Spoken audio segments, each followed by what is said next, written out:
Recorder. Shrimad Bhagavad Gita चौथा अध्याय भाग 2।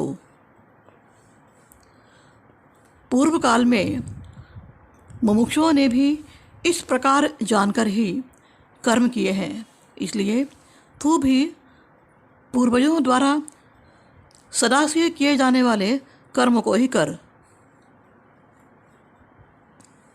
कर्म क्या है और अकर्म क्या है, इस प्रकार इसका निर्णय करने में बुद्धिमान पुरुष भी मोहित हो जाते हैं।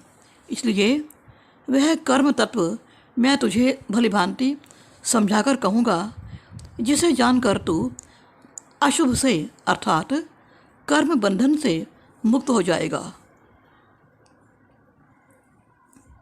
कर्म का स्वरूप भी जानना चाहिए और अकर्म का स्वरूप भी जानना चाहिए तथा विकर्म का स्वरूप भी जानना चाहिए, क्योंकि कर्म की गति गहन है।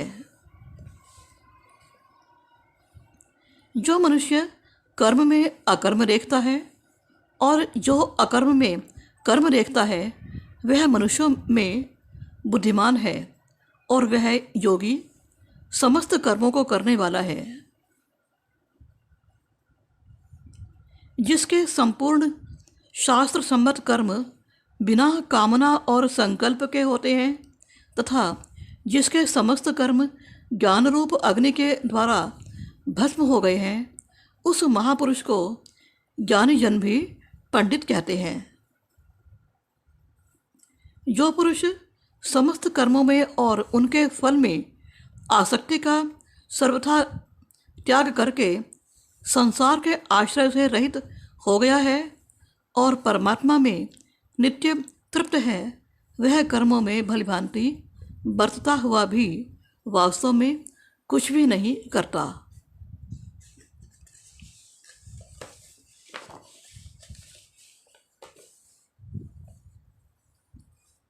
जिसका अंतःकरण और इंद्रियों के सहित शरीर जीता हुआ है और जिसने समस्त भोगों की सामग्री का परित्याग कर दिया है, ऐसा आशा रहित पुरुष केवल शरीर संबंधी कर्म करता हुआ भी पापों को नहीं प्राप्त होता।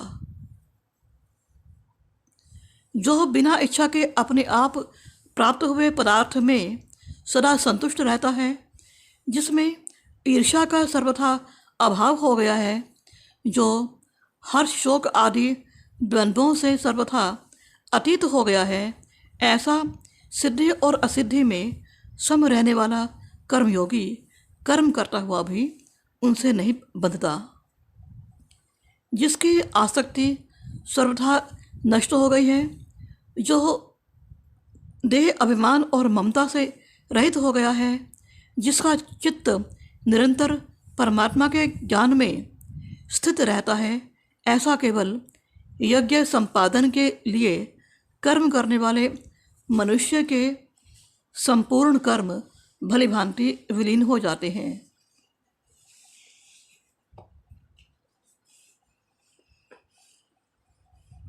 जिस यज्ञ में अर्पण अर्थात स्तरुआ आदि भी ब्रह्म है और हवन किए जाने योग्य द्रव्य भी ब्रह्म है तथा ब्रह्मरूप कर्ता के द्वारा ब्रह्मरूप अग्नि में आहुति देन रूप क्रिया भी ब्रह्म है, उस ब्रह्म कर्म में स्थित रहने वाले योगी द्वारा प्राप्त किए जाने योग्य फल भी ब्रह्म ही है।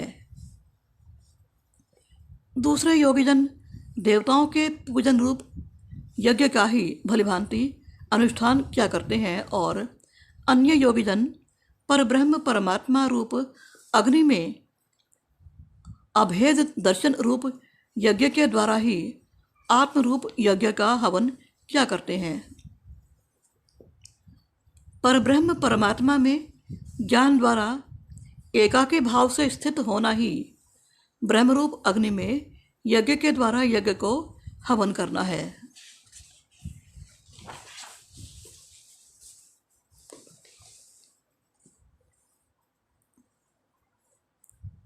अन्य योगीजन श्रोत्र आदि समस्त इंद्रियों को संयम रूप अग्नियों में हवन क्या करते हैं और दूसरे योगी लोग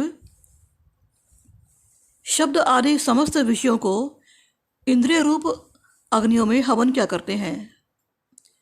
दूसरे योगीजन इंद्रियों की संपूर्ण क्रियाओं को और प्राणों की समस्त क्रियाओं को ज्ञान से प्रकाशित आत्म संयम योग रूप अग्नि में हवन क्या करते हैं। सच्चिदानंद घन परमात्मा के सिवाय अन्य किसी का भी चिंतन ना करना ही उन सब का हवन करना है। कई पुरुष द्रव्य संबंधी यज्ञ करने वाले हैं, कितने ही तपस्या रूप यज्ञ करने वाले हैं तथा दूसरे कितने ही योग रूप यज्ञ करने वाले हैं। कितने ही अहिंसा आदि तीक्ष्ण व्रतों से युक्त यत्नशील पुरुष स्वाध्याय रूप ज्ञान यज्ञ करने वाले हैं। ओम नमो भगवते वासुदेवाय। चौथे अध्याय का शेष भाग अगले अंक में। पूर्ण बटन।